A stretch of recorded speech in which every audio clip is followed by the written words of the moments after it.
පින්නතුනි අද ධර්මානුශාසනාවේ මාතෘකාව හැටියට මම යොදා ගන්න කල්පනා කළේ වස්තුකාමී සහ ක්ලේශකාමී ආදීනව මොනතරම් භයානකද කියන කාරණාව පැහැදිලි කරමින් අපේ බුදුරජාණන් වහන්සේ දේශනා කොට වදාළ බිස කියන ජාතක කතාව. මේ බිස කියන ජාතක කතාව භාග්‍යතුන් වහන්සේ දේශනා කරන්න හේතු වෙන්නේ ශාසනය පිළිබඳව කලකිරීම ඇති කරගත්ත භික්ෂූන් වහන්සේ නමක් මුල් කරගෙන. ඒ වර්තමාන කතාව පින්නතුනි කෙටියෙන් සිහිපත් කළොත් භාග්‍යතුන් වහන්සේගෙන් ධර්මය ශ්‍රවණය කරලා මේ සසර බොහොම දුකයි වගේම භයානකයි කියන කාරණාව දැනගෙන සංසාරයෙන් මිදීම එකම පරමාර්ථය කරගෙන ශාසනයේ පැවිදි වෙච්ච එක භික්ෂූන් වහන්සේ නමක් එක දවසක් පිණ්ඩපාතේ වඩිනකොට මහා මගදී දකිනවා ලස්සන කාන්තා රූපයක්. ඒ කාන්තා රූපයේ දැකපු දවසේ ඉඳලා උන්වහන්සේගේ හිත ඒ කාන්තාව ළඟ නතර වුණා වගේ. හැම මොහොතකම හිතට නැගින්නේ ඒ කාන්තා රූපයමයි. හැම වෙලාවෙම ඒ කාන්තා රූපයේ හිතින් මවාගෙන ඒ රූපය ආස්වාදනය කරන්න උන්වහන්සේ හරි කැමතියි. ඒ කාන්තාව පිළිබඳව බැඳුණු සිත නිසාම දැන් ශාසනික ජීවිතය පිළිබඳව උකටලී බවක් ඇති වෙලයි තියෙන්නේ. දැන් සිවුරු හැරලා යන්නේක තමයි පරමාර්ථය වෙලා තියෙන්නේ. ඇය තමා සතු කර ගැනීම සඳහා. පින්නතුනේ ඇය මහමගදී දැක්ක විතරයි. ඇය කවුද කියලා හරියට දන්නෙත් නැහැ. ඇය සස්වාමිකද අස්වාමිකද කියලා දන්නෙත් නැහැ. දුටු පමණින් ඇය පිළිබඳව තණ්හාවෙන් බැඳිලා. ඉතින් භික්ෂූන් වහන්සේලා මේ භික්ෂුවගේ මේ වෙනස් හැසිරීම් ස්වභාවයන් දැක්කට පස්සේ කරුණු විමසනවා. ඇයි ඔහොම කියලා? උන්වහන්සේ සඳහන් කරනවා මට මේ ශාසනික ප්‍රෞಢ ජීවිතය දැන් ඇති වෙලා තියෙන්නේ. මං ආපහු ගිහි වෙන්නයි කල්පනාව කියලා. අපේ බුදුරජාණන් වහන්සේ අපිට එක සූත්‍රයක දේශනා කරනවා දෙවිවරු දිව්‍ය ලෝකෙන් චුත වෙන්න ආසන්න වෙනකොට දෙවියන්ට නිමිති පහක් පහළ වෙනවා කියලා. ඒ නිමිති පහෙන් මොනවද කියන්නේ? දැන් දිව්‍ය ලෝකේ හිටපු කාලේ අවසන් වෙමින් පවතිනවා කියලා. සාමාන්‍යයෙන් ওই නිමිති පහළ වෙනවා කියලා කියන්නේ මනුස්ස ලෝකේ දවස් 7ක් තරම් කාලයක ආයුෂයක් ඉතුරු වෙලා තියෙනකොට. පළවෙනි නිමිත්ත තමයි මාලා මිලා යන්ති. දෙවියෙක් හැටියට දිව්‍ය ලෝකේ උපදිනකොටම ඇඟේ පැලඳෙන මල් තියෙනවා. ඒවා සුවඳ හමන ස්වාභාවික මල්. නමුත් මේ මල් පර වෙන්නේ නැහැ පින්නතුනි. නමුත් යම් දවසක මේ මල් පර වෙලා දැක්කොත් ඒ දෙවියා දැනගන්න ඕනේ මට තව මෙහෙ ඉන්න තියෙන පොඩි කාලයයි කියලා. මගේ ආයුෂ ඉවරයි කියලා මාව දැනුවත් කරන දූතයා තමයි ඇවිල්ලා තියෙන්නේ මල් පරවීම හැටියට. මේ ශාසනයේ ශ්‍රද්ධාවෙන් පැවිදි වෙලා ඒ පැවිදි වෙච්ච භික්ෂුව යම් දවසක මේ සසුන් පිළිවෙත පිළිබඳව කලකිරුණා නම් සසුන් වාසයේ කරදරයක් කියලා ගිහි වෙන්න කල්පනා කළා නම් ඒ සසුනේ උකටලී වුණ පුද්ගලයාගෙනුත් පේන ලක්ෂණ පහක් තියෙනවා කියලා කියනවා. ඒ ලක්ෂණ දැක්කහම තමන් උකටලී වෙලා කියලා දැනගන්න ඕනේ. අන්‍යයන්ට පේනකොට අන්‍යයන් කොහොමත් ඒක දැනගන්නවා. දැන් මතකද දෙවියන්ගේ ආයුෂ පිරිහීමේ පළවෙනි ලක්ෂණය පැළඳගෙන ඉන්න මල් පරවෙනවා. සසුනේ උකට ලියවුණ භික්ෂුවගෙන් දකින්න ලැබෙන පළවෙනි ලක්ෂණය තමයි ඒ භික්ෂුව ළඟ තිබුණ ශ්‍රද්ධාව නැමැති පුෂ්පයන් මිලාන වෙනවා කියලා. දැන් ශ්‍රද්ධාව නැතුව යනවා. සීලයට දක්වන ඇල්ම නැතුව යනවා. වත් පිළිවෙත් කරන්නේ නැතුව යනවා. බුදුරජාණන් වහන්සේට වඳින්නේ නැතුව යනවා. නිසි වෙලාවට දානෙට වඩින්නේ නැතුව යනවා. කල් වේලාවල් සලකන්නේ නැතුව ඉන්නවා. ශ්‍රද්ධාව පිරිහිලා. එමනම් උකටලී වුණ භික්ෂුවගෙන් දකින්න ලැබෙන පළවෙනි ලක්ෂණය ශ්‍රද්ධා පුෂ්පයන් මිලාන වෙලා යනවා. චුතවෙන්ඩ ආසන්න දෙවියන්ට පහළවෙනි දෙවනි ලක්ෂණය තමයි වත්තානි කිලිස්සන්ති. දෙවියන්ගේ ඇඳුම් කවදාවත් කිලුටු වෙන්නේ පින්නතුනි. සඳහන් කරන්නේ මුළු ජීවිත කාලෙම නමුත් ඒ ඇඳුම් ඉර හඳ වගේ බැබලුනා කියලා. කිලුටු වෙන්න හේතුවක් නෑ. නමුත් යම් දවසක මේ බැබලෙන ඇඳුන් මඩේ පෑගුවා වගේ කිලුටු වෙලා දකින්න ලැබුණොත් ඒ දිව්‍ය පුත්‍රයා හෝ දිව්‍යාංගනාව දැනගන්න ඕනේ තව බොහොම පොඩි වෙලාවයි මෙහි ඉන්න තියෙන්නේ කියලා. සිහිය පිහිටවා ගන්නයි නිමිති පහළ වෙන්නේ. එමනම් උකට ලියුණ භික්ෂුවට පහළ වෙන දෙවෙනි නිමිත්ත තමයි සිල් නැමැති වස්ත්‍ර කිලුටු වෙනවා කියලා සඳහන් කළා. සීලය හඳුන්වලා තියෙන්නේ වස්ත්‍රයක් විදිහට. මෙතන හඳුන්වන්නේ සිල් නැමැති වස්ත්‍ර කිලුටු වුණා කියලා කියන්නේ සීලේ කිලුටු කරගෙන කියන එකයි. සිල්පද බිඳිලා කියන එකයි. සිල් ගැන උනන්දුව නැහැ කියන එකයි. දෙවියන්ට පහළවෙනි තුන්වෙනි ලක්ෂණය තමයි දෙවියන්ගේ ශරීරයෙන් නික්මෙන ආලෝක ධාරාවන් තියෙනවා. ආන්ගේ රැස්මාලාව නැතුව යනවා. උකටලි වුණ භික්ෂුවට පහළ වෙන තුන්වෙනි ලක්ෂණය තමයි ශරීරයේ මකු බව කියලා කියනවා. මකු බව කියලා කියන්නේ දැන් කලකිරුණු සිතින් ඉන්නේ. ඉතින් ඒ කලකිරීමම පදනම් කරගෙන අය අර ශරීරයේ පේන්න තිබිච්ච ප්‍රියමනාප ලක්ෂණ නැතුව ගිහිල්ලා දැන්. අපි සමහර කෙනෙක් සතුටින් නැතිකොට අපි අහන්නේ මොකද නිකන් කලකිරිලා වගේ කියලා. මොකද අර වෙනදා දකින්න ප්‍රසන්න පෙනුම අද දකින්න නැති හින්දා. ආන්ගේ ප්‍රියමනාප බව සතුට නිසා ශරීරයේ තිබුණ පිපුණ බව නැතුව ගිහිල්ලා. දෙවියන්ට පහළ වෙන හතරවෙනි ලක්ෂණය තමයි මෙතෙක් කල් මේ දෙවියන්ට කවදාවත් දහදිය දැම්මේ නැහැ.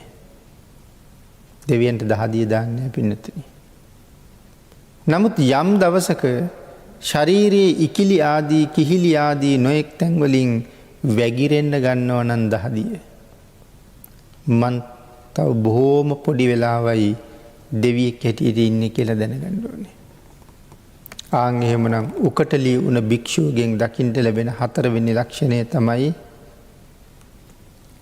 කෙලෙස් නැමැති දහදිය ගලන්න පටන් ගන්නවා. ඒ කියන්නේ මේ සාමාන්‍යයෙන් ගලන දහදිය ගැන නෙමෙයි කියන්නේ. එහෙමනම් කෙලෙස් දහදිය කියලා වෙනම දෙයක් තියෙනවද? මේ ශාසනය පැවිදි වුණේ ඇයි? කෙලෙස් නැති කරන්න. කෙලෙස් දුරු කරන්න. කෙලෙස් වියලන්න.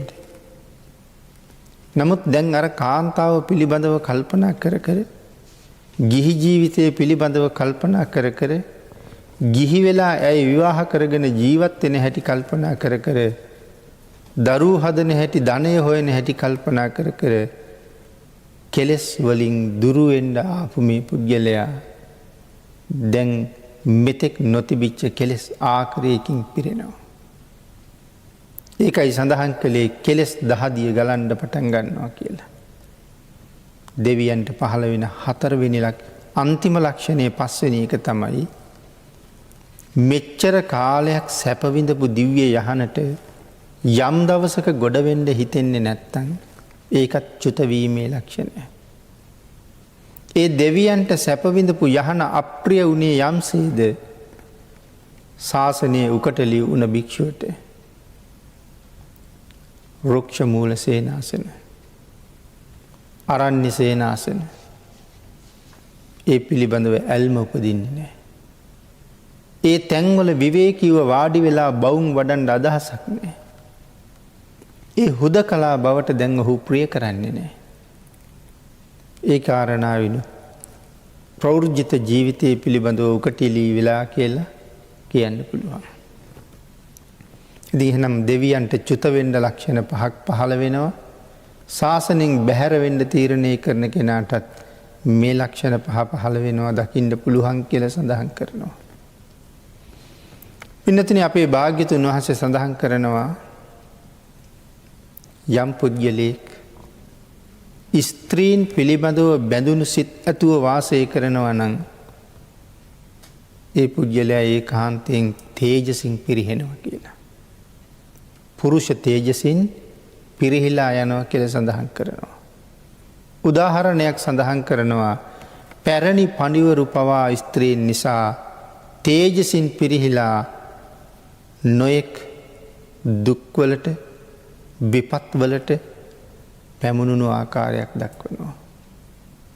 දීර්ඝ වශයෙන් කරුණු සඳහන් කරන්න කාලයේ නොවෙන නිසා එක උදාහරණයක් සිහිපත් කළොත් වර්තමානය ගැන හිතන්ඩ ඔබට පුළුවන්. පින්නතන කුස රජ්ජුරු ජම්බුද්දීපයේ අධිපතියා කාටද වසඟ වුණේ පබාවතීට. පබාවදී කියන කාන්තාව පිළිබඳව හිතේ මොනතරං සෙනෙහසක් ඉපදිලා කොයි තරං තන්හාාවෙන් ඇය කෙරෙහි බැඳුනද කියනවන. ඇයව දකිින්ඩ ඕන නිසා. නිතර නිතර දකිින්ඩ ඕන නිසා. රජ්ජුරු දාසයෙක් වගේ වෙස් වලා ගන්නවා. පබාවතීගේ මාලිගාවේ වලම් පිඟන් පවා හෝදනවා. කවුරු දන්නේ මේ ඉන්නේ කුස රජ්ජුරුව කියලා. ඇයි මේ ගෙදර දාසයෙක් වෙලා ගිහිල්ල ඉන්නේ. නිතර නිතර පබාවතීව දකිින්ට ඕන නිසා. කුස රජ්ජුරුව කියල කියන්නේ දීප චක්‍රවර්ති මහරජෙක්. ඒ රජ්ජුරුවන්ට මොන තරම් බල පරාක්‍රමයක් තියෙනවද. කොයි තරං ශ්‍රේෂ්ඨයිද. තමන්ගේ කටයුතු කරලා දෙන්න කී දෙනෙක් නං ඉන්නවද. නමුත් කාමය නිසා වෙනත් රජකුගේ ගෙදර වලං හෝදනවා. ආංඒකයි සඳහන් කළේ ස්ත්‍රී වසඟයට ගියපු තේජස් ඇති අයි තේජසින් පිරිහුණා කියලා. පෙර පඬිවරු පවා ස්ත්‍රීන් නිසා තේජසින් පිරිහිලා ගියා කියලා. වර්තමානය නමුත් ඒ පරිහානිය කොයි තරන් තියෙනවද. අපිට තේරෙන්නේ නැහැ තමන් කොච්චර පිරිහෙනවද කියලා. ඒ ස්ත්‍රී ලෝලත්වය නිසා බාහිර අයට කියන කරන දේවල් සමහර වෙලාවට තමන්ගේ මවට වචන කීයකින් දොස් කියල ඇද්ද. මේ සිද්ධිය හින්දා. ඒ අය සතුටු කරවන්ඩ අවශ්‍ය මිලමුදල් ළඟ නැත්තන් සමහරලාට ගෙදර දොරේ තියෙන රංරිදී පවා හොරකං කරගෙන ගෙහිල බිකුණනවා. ඒ අයගේ අවශ්‍යතා සම්පූර්ණ කරලා දෙන්න තමන්ට මුදල් නෑ කියල කියන්න තියෙන අකමැත්ත නිසා යාළු මිත්‍රයන්ගෙන් පවා බැනුම් අහා නයට එල්ලෙනවා. සමහරයි මුදල් නුදුන්නොත් අම්මට තාත්තට පහර දෙන්න පෙළබෙනවා.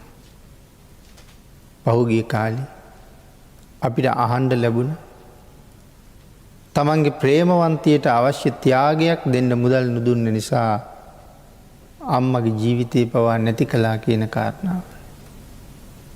එනම් අතීතයේ විතරද මේ කරුණු තිබ්බේ. වර්තමාන සමාජයේ ඒ කරුණු කොච්චර අපි දකිනවද. නමුත් ධර්මය නොදන්න මිනිස්සු ඒවා හිතන්ඩ දන්නේ නෑ පින්නතුනි.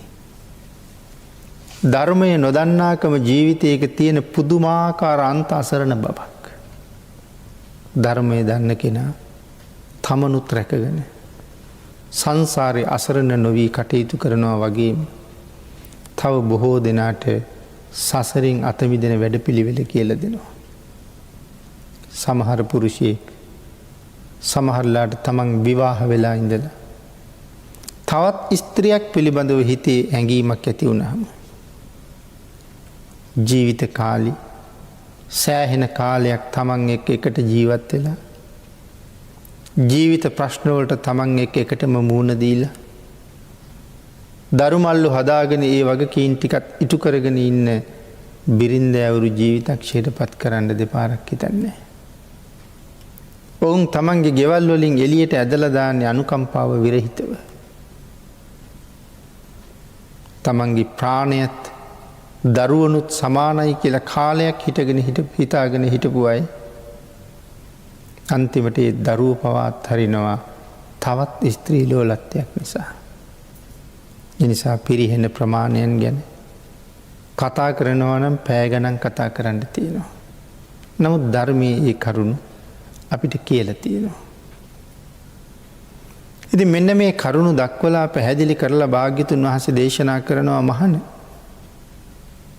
අබුද්ධෝත් පාද කාලවල ප්‍රඥාව ඇති උතුමන් වහන්සේලා කාම සම්පත්වල ආදීනව දැකල. වස්තු කාමයන් ක්ලේශ කාමයන් සාපයක් විදිහට දැකලා. ඒ සියල්ල අත්හැරල ගියා යන්ට.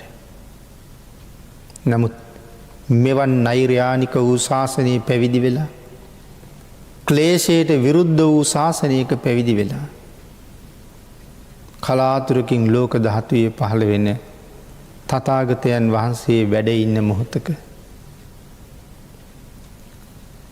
මේවාගේ කාම තෘෂ්ණාවෙන් බැඳෙන්ට නුඹට ලැජ්ජ නැද්ද කියලා ඇහුවා. නමුත් සඳහන් කළානේ පෙර පඬිවරු තමන්ගේ මහා ධනස්කන්ධයන් අත්හැරිය කියලා. වස්තු කාමයන් ක්ලේශ කාමයන් අත්හැරිය සංසාරයට බයි කියල කියහම භික්‍ෂූන් වහසලා ආරාධනාවක් කරනවා ස්වාමීනියේ කාරණාව දැනගන්න කැමතියි කියලා. අන්න ඒ වෙලාවෙ තමයි පින්නතුනි අපේ භාග්‍යතුන් වහස දේශනා කරන්නේ. මහණෙනි අතීතයේ 80 කෙලක් පමණ ධනය ඇති එක පවුලක දරුවෝ 7 දෙනෙක් ජීවත් වුණා. පිරිමි දරුවෝ 7 දෙනෙකුත් එක ගැහැණු දරුවෙකුත් ජීවත් වුණා. ඒ පවුලේ පළවෙනි පුතාගේ නම කාංචන. මේ පළවෙනි පුතා ලොකු මහත් වෙලා ඒ කියන්නේ ඉපදිලා යන්තම් ඇවිදින කාලෙ වෙනකොට ඒ පවුලේ දෙවෙනි පුතෙක් ඉපදුණා. දෙවෙනි පුතත් අර වගේම තමයි ඇවිදින කාලෙ වෙනකොට තුන්වෙනි පුතා උපදිනවා. තුන්වෙනි පුතා ඉපදිලා වැටි වැටි ඇවිදින කාලේ හතරවෙනි පුතෙක් ඉපදුණා.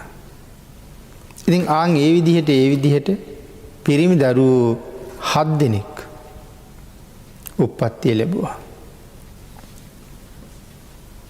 8 වෙනිය හැටියට සියලු දෙනාට බාල ගැහැණු දරුවෙක් මේ පවුලේ ඉන්නවා. වැඩිමහල් පුතාගේ නම මහා කංචන. දැන් මහා කංචන කුමාරයා තක්ෂලාවට ගියා ශිල්ප ඉගෙන ගන්න. දැන් ඔහු ශිල්ප හදාරලා ඉවරයි. ආපහු සැරයක් මව්පියෝ ළඟට ආවට පස්සේ මව්පියෝ ලෑස්ති වෙනවා ලොකු පුතා ගෘහ බන්ධනයෙන් බඳින්න. ඒ කියන්නේ විවාහ ජීවිතයට ඇතුළත් කරන්න. පුතාට ඒ පිළිබඳව යෝජනාවක් කළා. පුතා කියනවා මම ඒකට නම් කැමති නෑ. මට ගිහි ජීවිතයේ සතුටක් නෑ. මට දැනෙන්නේ මේ භවත්‍රයේ ගිනි අරගත්ත ගයක් වගේ. කාම භව, රූප භව, අරූප භව මේ භවත්‍රයම ගිනිගත්ත වගේ කියලා කියන්නේ. මං කැමති නෑ.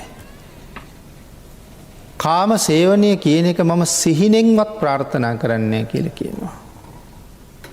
මේ මනුස්ස ලෝකේ මනුස්ස කාමය මට දැනෙන්නේ අසුචි විසුරෝපු බිමක් වගේ කියලා කියනවා. මේ කාම ලෝකය මට ඒ තරම්ම පිළිකුල් කියලා කීවා. ඒ නිසා මට ගිහි ගෙදරට ආරාධනා කරන්න එපා. මව්පියෝ දන්න තරම් කීවා. නමුත් මොහු කියන දේ අහන්නේ නැහැනේ. අකාරුණික බව නෙමේ සසරින් මිදෙන්න ඕන එකම. මව්පියෝ යාළු මිත්‍රයෝ කැඳවලා කියනවා නුඹලවත් කියලා බලන්නකෝ. යාළුවන්ට කීවේ ගිහි ගෙදර ඉන්නව තබා මම මේ ගිහි කාම සම්පත් වලට කොච්චර අකමැතිද? මගේ එකම අරමුණ අභිනිෂ්ක්‍රමණය කිරීමයි. මට බාධා කරන්න එපා. මේ පවුලේ තව පිරිමි 6 දෙනෙක් ඉන්නවා. මේ පවුලේ තව එක දුවක් ඉන්නවා. නුඹලාගේ අදහස් ඒ අය ලව්ව මුදුන්පත් කරව ගන්න. මන්න කැමති නෑ ඒකට කියලා කිව්වා. කල්පනා කළා අනිත් දරුවොත් මොහු ගත්ත මගම ගනීද දන්නේ නෑනේ. ඒ හින්දා අනිත් දරුවන්ට යෝජනා කළා. ගිහි ගෙදර නවතින්න. පිරිමි දරුවෝ 6 දෙනයි ගැහැණු දරුවයි 7 දෙනාම කියනවා අපේ ලොකු සහෝදරයා ගත්තනම් යම් තීරණයක් අපි සියලු දෙනාගේම තීරණය එයම තමයි. අපි කවුරුවත් ගෘහ බන්ධනයට නම් කැමති නෑ. ගිහි ගෙදරින් නික්මෙන එකම තමයි අරමුණ කියලා. පින්නසිරි කොයි තරම්නම් ප්‍රඥාවන්තද? අම්මා තාත්තට වෙන කල යුත්තක් නෑ. සුදුසු කාලයේ ආයු පිරිහිලා ඒ අය මරණයටපත් වුණා. 80 කෝටියක් මහා දරස්කන්ධය දන් දුන්නා. පිරිමි 7 දෙනයි නැගණියයි එක යහළුවෙකුයි නැගණිය යන නිසා 16ක් අඬ ගහගත්තා. මොකද සහෝදරයෝ අතර කතා බහක් ඇති වුණා නැගණියට වැළඳෙන සියලුම රෝගවලට ප්‍රතිකාර කරන්න අපිට බෑ. ඇයට උපස්ථාන කරන්න තව කාන්තාවක් සිටිය යුතුමයි. ඒ නිසා 16ක් අඬ ගහගත්තා. එතකොට අනික් අය කිව්වා එහෙනම් 16කුත් එක්කයන් කියලා. දැන් සියලු දෙනාම දරුවෝ 8 දෙනයි 16යි යහළුවයි 16යි. මේ සියලු දෙනාම හිමාලය දක්වා ගමන් කරලා එක්තරා පොකුණක් සමීපයේ සුන්දර සෙනසුනක් හදාගෙන බණ භාවනාදී කටයුතු වල යෙදෙනවා. ඍෂි ප්‍රෞජ්‍යාවෙන් පැවිදි වෙලා. මහබෝසතාණන් වහන්සේ තමයි මේ අයගේ වැඩිමල් සහෝදරයා. මහබෝසතාණන් වහන්සේට පළවැල හොයන්න වෙහෙසෙන්න යන්න එපා කියලා සහෝදර පිරිස මතක් කළා.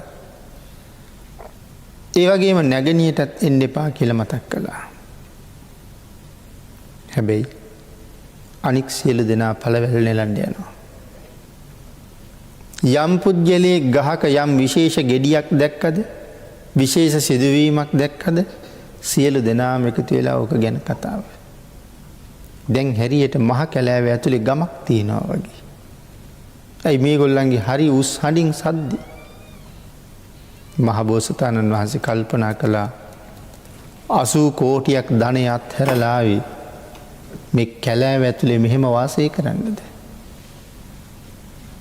දවසක් හවස් කාලේ ගන්ටාරේ නාද කරලා පිරිස රැස් කළා.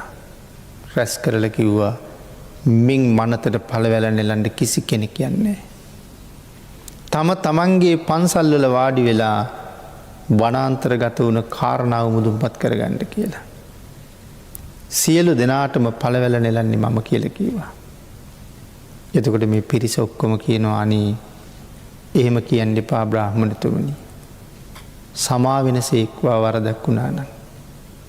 අපි අද ප්‍රතිඥාවක් දෙනවා. ආය පළවැල නෙලන්ඩ ගිහිල්ලා අපි කෑකූ ගහන්නේ නෑ කියලා. ඔබ වහන්සේ එන්නත් එපා. ඔබ වහන්සේගේ කොටස අපි ලැබෙන්ඩ සලස්සනවා. අපේ නැගනිය එන්නත් එපා. ඇයත් ඇගේ කාර්ය කරගෙන ඇගේ පන්සලේම හිටියාවේ. දාසිය එන්නත් එපා පළවෙල නෙලන්ට. ඇයත් නැගෙනියත් සමගම හිටියාවේ. අපිත් සියලු දෙනා පළවෙල නෙලන්ඩ යන්නේ. දවසකට යන්නේ එක්කෙනයි. අද එක්කෙනෙක් ගිහිල්ල සියලු දෙලාටම පළවෙල නෙලාගෙන එනවා. හෙට වෙන එක්කෙනෙක් යනවා.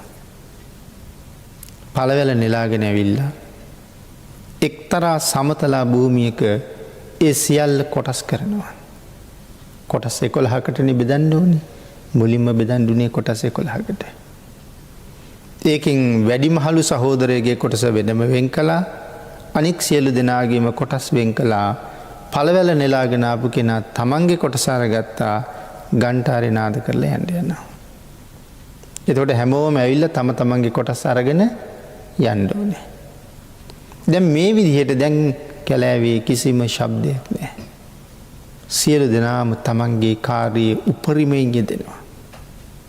දවසින් දවස සීල තේජානුභාවයෙන් මේ අය පරිපූර්ණය වෙනවා. ඒ සීල තේජස කොයි තරම්ද කියනවා නම් සක්‍ර දේවේන්ද්‍රයන්ට පවා දැනුණා. පාණ්ඩු කම්බල සෛලාසනයට දැනුණා. සක් දෙවිඳු කල්පනා කළා මගේ ආසනය සොලවන්ඩ කම්පා කරවන්න රත් කරවන්න තරම් මනුස්ස ලෝකෙ සිල් රකින්නේ කවුද? හැබැවින්ම මොවුන් සිල්වතුන්මද? ඒ කියන්නේ පින්නතිනි සිල්වතුන්මද කියලා. මේක හරි ගැඹුරින් විස්තර කළ යුතු කාරණාවක්. සමහර කෙනෙක් හරි මෛත්‍රී ගුණයෙන් වාසය කරනවා. කවුරුවත් එක්ක රණ්ඩු සරුවල් කරන්නේ නෑ. නමුත් රණ්ඩු සරුවල් කරන්න තැනක් එළඹුණොත් ඔහු රණ්ඩු කරනවා. රණ්ඩු කරන්න කෙනෙක් නැති හින්දා තමා රණ්ඩු කරන්නේ. කේන්ති ගන්න හේතුවක් එළඹුණේ නැති නිසා තමයි කේන්ති නොගෙන ඉන්නේ. කේන්ති ගත යුතු කාරණාවක් එළඹුණ ගමන් ඔහු කේන්ති ගන්නවා. සිල් බිඳගන්න අවස්ථාවක් නැති නිසා සිල් බිඳගන්නේ නෑ මිසක් අවස්ථාව එළඹුණොත් සිල් බිඳ ගන්නවමයි. ඒ සීලේ ශක්තිමත්ද? ඒ සීලේ බලවත්ද? පින්නතුනි හිතලා බලන්නකෝ. මේ කාලේ අපේ සිල් ගැන. අපි හරි උජාරුවට තමයි ගිහිල්ලාට සිල් ගන්න පොයදාට. ඒ සිල් සමාදන් වෙච්චාම අපි කෙලෙස් කීයක් අත්හරිනවා කියලා ප්‍රතිඥාවක් දෙනවද? ප්‍රතිඥා 8ක් දෙනවා. නානා කෙලෙස් ආකාර 8කින් ප්‍රහාණය කරන්න. නිකන් උදාහරණයක් කතා කරමු. විකාල භෝජනා වේරමණී සික්ඛාපදං. උදේ පාන්දර 6ට විතර ඇවිල්ලා සිල් ගන්නවා. හවස 5ට විතර සිල් පවාරණය කරලා යනවා. ඇයි කියලා හුවම් කියන්නේ හුඟක් දිනාට තියෙන උත්තරේ තමයි බෙහෙත් පාවිච්චි කරන්න තියෙන නිසා ආහාර නැතුව බෑ කියලා. ඔය සිල්පදේ සම්පූර්ණ නෑ දා දවසේ. පින්නතින විකාල භෝජනා කියලා උදේ කීවට උදේ සිල් ගත්ත තැන ඉඳලා 10 පාරක් ආහාර ගත්තත් ওই සිල්පදේ බින්දනවද? නෑ. විකාලෙන් පස්සේ තමයි සිල්පදේ බින්දෙන්නේ. ඒ කියන්නේ සාමාන්‍යයෙන් අපි මිනිස්සු කතා කරන විදිහට කතා කළොත් 12 පහු වෙන්න ඕනේ. ශාසනීය භික්ෂුවට මධ්‍යාහනය කියන කාරණාව වෙනම පෙන්නලා තියෙනවා. අපි සාමාන්‍ය කතා කරන විදිහට 12 පහ වුණාට පස්සේ තමයි ශික්ෂාපදේ බින්දින්නේ. දැන් ඒකට 5ට විතර සිල් පවාරණය කරාම හැන්දෑවේ ගිහිල්ලා ආහාර ගත්තාම විකාල භෝජන කියලා ශික්ෂාපදයක් රැකලා තියෙනවද? ඒක රැකෙන්න නම් 12න් පස්සේ පහුවදා පාන්දර අරුණ නැගෙනකන් ඒක ආරක්ෂා කරන්න ඕනේ. එතකොටයි මේ සිල්පදේ රැකෙන්නේ. සිල් අරගත්ත නිසා නාට්‍යයක් බලන්නේ නෑ මිසක් සිල් නොගත්තා නම් අද නාට්‍ය බලනවනේ. ඒක නිසානේ බලාපොරොත්තුවෙන් ඉන්නේ. අද බලන්න බැරි වුණාට කමක් නෑ. ඊයේ රැයට ගියපු එක හෙට අරගෙන ආපහු බලන්න පුළුවන්. ශක්තිමත්ද සීලේ? නෑ පින්නතුනි. අත්හැරලා යන්නේ ඇයි? හෙට බලන්න පුළුවන් හින්දා. සමහරට එහෙම අරන් බලන්න තරම් තාක්ෂණයක් දියුණු නුණා නම් ඒ නාට්‍ය නිසා සිල් ගන්න නෑ සමහර අය. සමහර අය සිල් අරගෙන ඔය සමහරලාට රූපවාහිනිය යනවා නෙමෙයි. එක බෞද්ධ නාට්‍ය කියලා. ඒක අහනවා එදාට ඒක බලනවා. ඒක බෞද්ධ නාට්‍යයක් නේ. සාදු ගීතයක්වත් අගේ කරලා නැති මේ ශාසනයේ නාට්‍යයක් ගැන මොන කතාද? මහණෙනි නැටුම කියන්නේ උම්මත්තකයන්ගේ වැඩක් කියලා තියෙනවා. ගීතය කියලා කියන්නේ හැඬීමක් කියලා දේශනා කරලා තියෙනවා. ඉතින් ඒකයි මම කිව්වේ මේ සක්දෙවිඳු බලනවා මේ තාපස පිරිසගේ සීලේ ශක්තිමත්ද? සිල් බිඳෙන තැනක් ආවොත් බිඳෙනවද කියලා බලන්න. මහබෝසතාණන් වහන්සේ වෘෂභ රාජයෙක් වෙලා ඉපදිලා ඉන්න කාලෙක හැමදාම විවේක ගන්න තැනට ඇවිල්ලා වඳුරෙක් පිට උඩ මල පහ කරනවා. එහි බැම උඩ මුත්‍රා කරනවා. අන් දෙකේ එල්ලිලා ඒ යනින් මේ යනට මේ යනින් ඒ යනට පයින්නවා. වලිගේ එල්ලිලා දෙපැත්තට පදිනවා. දෙන්න පුළුවන් දසවද දෙනවා. රුක්ෂ දේවතාවෙක් මේක බලාගෙන ඉඳලා බැරිම තැන කියනවා ඇයි මේ තරම් දැවැන්ත ශරීරයක් තියාගෙන ඔහොම ඉන්නේ? ඔය කරදරකාරයාට අඟෙන් ඇනලා මරලා දාන්න එපයි. පයින් පාගලා මරලා දාන්න එපයි කියලා. වෘෂභ රාජයා කියනවා නුඹ හිතනවද ඒක ලොකු වැඩක් කියලා? ඒ ඉන්නේ පව්කාරයෙක්. ඔහු මට කරදර කර කරන්නේ පාපයක්. ඒ පව්කාරයා වෙනුවෙන් කේන්ති අරගෙන මටත් පව් කරගන්න කියලාද කියන්නේ? එහෙම වුණොත් මං ඔහුටත් වඩා බාලයෙක් වෙනවා. නමුත් ඔහු මේ කරන වැඩේට දවසක ඔහු දඬුවම් ලබනවා කියලා කිව්වා. මේ වෘෂභ රාජයා මේ පළාත අතහැරලා යන්න ගියා. ඔහු වාසය කරපු තැන තවත් කෙනෙකුට වාසය කරන්න හොඳ තැනක්. ඉඳ වෙනත් මහ විශාල ගොනෙක් එතෙන්ට ඇවිල්ලා ලැබුම් ගත්තා. වඳුර පෙර පුරුද්දටම තමන්ගේ කාර්යයේ නිරත වුණා. ඇඟ හොලවලා බිම දාලා අඟෙන් ඇනලා හිල් කරලා කකුලෙන් පාගලා දැම්මා.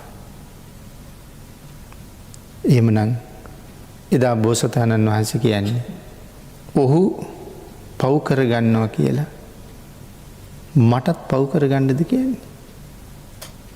පව්කාරයෙක් නිසා මමත් පව් කරනවා කියලා කියන්නේ මම ඔහුට වඩා බාල පුද්ගලෙක් වෙනවා. නිසි දඬුවම් සුදුසු කාලේ හම්බ වෙයි කියලා කිව්වේ. නමුත් පින්නතුනි අපේ ජීවිතවල මේ ජාතක කතාවකින් විවරණය කරන ජීවන දර්ශනය අති ගැඹුරුයි සහ දීර්ඝයි. ඒකයි සඳහන් කරන ජාතක පාළිය අභිධර්ම පිටකයේ තරම්ම ගැඹුරුයි. ඒ ජාතක පාළිය හරියට අවබෝධ වෙන්න නම් මුළු ත්‍රිපිටකයම ඉගෙනගෙන විදර්ශනාවත් යම් ප්‍රමාණයක් වඩලා විදර්ශනාත්මක හැකින් ජාතක කතාව බැලුවොත් තමයි තේරෙන්න පටන් ගන්න. ඒක නිසා මහබෝසතාණන් වහන්සේ සියලු දෙනාම නිසි මාර්ගයට යොමු කරවලා සීලය තුල පෝෂණය කරවලා තමන් වහන්සේගේ කාර්යයත් කරගෙන යනවා. සක්‍ර දේවේන්ද්‍රයන් වහන්සේ හොයන්න උත්සාහ කරනවා හැබැවින්ම මොවුන් සීලය තුල ශක්තිමත්ද කියලා. ඒ නිසා ඉස්සරළම දවසේ ඇවිල්ලා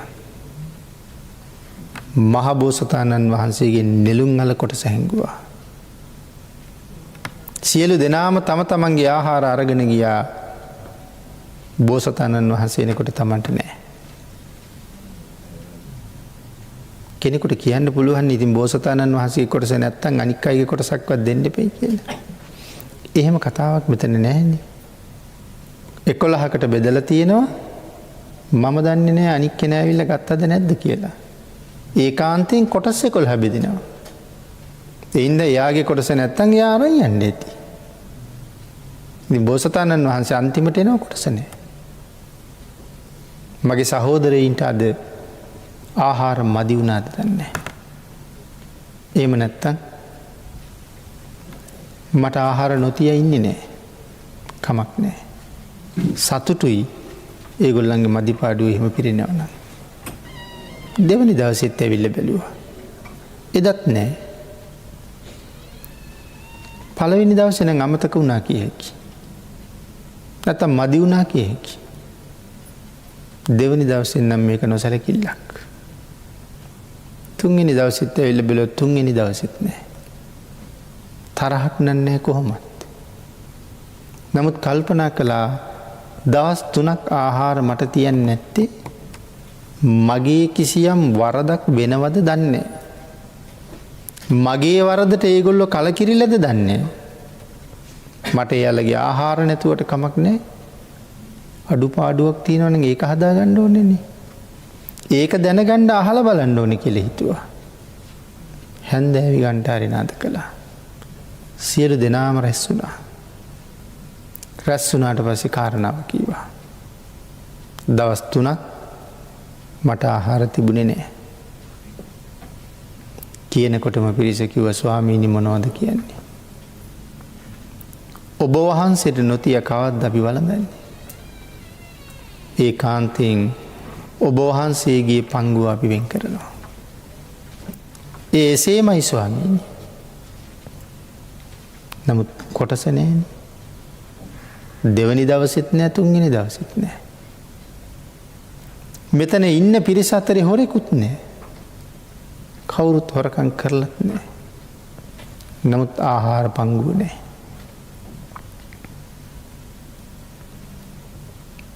මම ගත්ත කියලා කියන්න කෙනෙකුත් නෑ. දැන් මොකද කරන්නේ ඊට පස්සේ? තමන්ගේ නිර්දෝෂී භාවය ඔප්පු කරන්න ඕනේ. විසඳුමක් නැති නිසා උපකාංචන තාපසතුමා නැගිටිනවා. නැගිටලා මහකාංචන තාපසතුමාට වන්දනා කළා.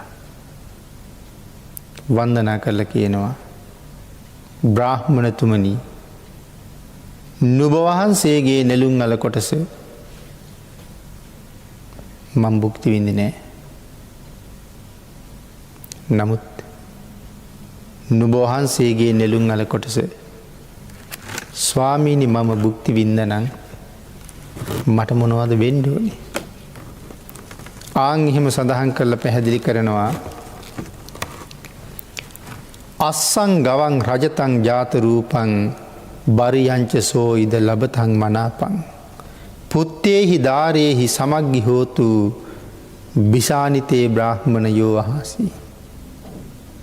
උපකාංචන තාපසතුමා කියලා කියන්නේ මෙදා කාලේ අපේ සාරිපුත්තයන් වහන්සේ. බ්‍රාහ්මණතුමනි යමෙක් නුඹ වහන්සේගේ නෙළුම් මල කොටස පැහැරගත්තා නම් තපස උග්‍ර වෙනකොට තාපසවරු විවිධ රස ඇති පළතුරු හොයන්න යන්නේ නැහැ පින්නතුනි. ඒ රස තණ්හාවත් අත්හැරලා ජීවිතේ පවත්වන්න ඕන ඉඳා නෙළුම් අල විතරයි වළඳන්නේ. ඒකයි මෙතන සඳහන් කරන්නේ යමෙක් නුඹ වහන්සේගේ නෙළුම් අල කොටස පැහැරගත්තා නම් ඔහුට අශ්වයන්ද ගවයන්ද රන්ද රිදීද මනාප භාර්යාවන්ද නොඅඩුවම ලැබේවා. අමුදරුවන්ගෙන්ද යුක්ත වේවා. මොකද්ද මේ කියන්නේ? රංග්‍රදී මුතුමැණික් වලින් අඩු නොවේවා. මනාප භාර්යාවන්ද ලැබේවා. දූදරුවන්ද ලැබේවා. යමෙක් නුඹේ නෙළුම් අල කොටස කෑවනම් ඔහුට මෙහෙම වෙන්න ඕනේ කියලා කියන්නේ. දැන් මෙයාලා සම්පත්ද ප්‍රාර්ථනා කරලා තියෙන්නේ නැත්නම් දනුවමක්ද ප්‍රාර්ථනා කරලා තියෙන්නේ. මේක තමයි මේ ලෝකේ තියෙන නියම සාපය. ඒ පින්නතුනි රං රිදී මුතුමැණික් මේ නිශ්චල චංචල දීපල ඒ වගේම ප්‍රිය භාර්යාව සහ කීකරු දරුවෝ මේ සියල්ල නිසා සංසාරයෙන් මිදුනද සසරට බැඳුනද? අති භයානක සංසාරයට බැඳිච්ච එක තමයි වෙලා තියෙන්නේ. මිදීමක් නැහැ. අපේ ධර්මානුශාසනාවේ මේ කාරණාව විස්තර කරන්න තරම් කාල වේලාව මදි දේශනාවට තියෙන කාලය ඉවර වෙලා තියෙනවා. ඒ නිසා දීර්ඝව පැහැදිලි කරන්න මම කාලය ගන්නෙ නැහැ. මේ වස්තුකාම ක්ලේශකාම හැම කල්හිම සත්වයාගේ සංසාර ගමනට අකුල්ම හෙළුවා.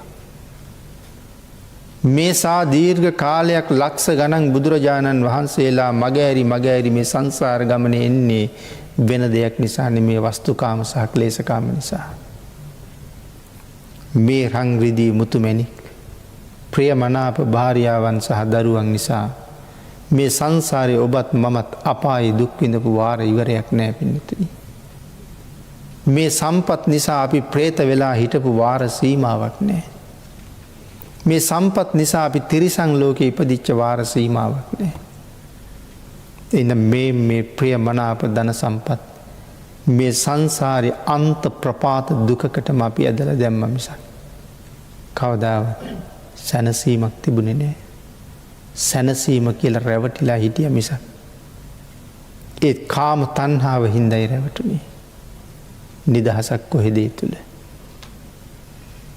මෙන්න මේ විදිහට උපකාංචන තාපසතුමා නෙළුම් අල කොටස කාපු කෙනාට මෙන්න මෙහෙම වෙන්න ඕනේ කියලා කියනකොට මහ කාංචන තාපසතුමා ඇතුළු සහෝදර පිරිසත් යාළුවත් 16ත් කන් දෙකේ ඇඟිලි ගහගෙන මේ කතාව ඇහෙන්න දෙන්නේ නැතුව කියනවා නවත්තන්න බ්‍රාහ්මණතුමනි ඔය තරම් දරුණු සාපයක් කරයි කියලා අපි කොහොමවත්ම හිතුවේ නැහැ.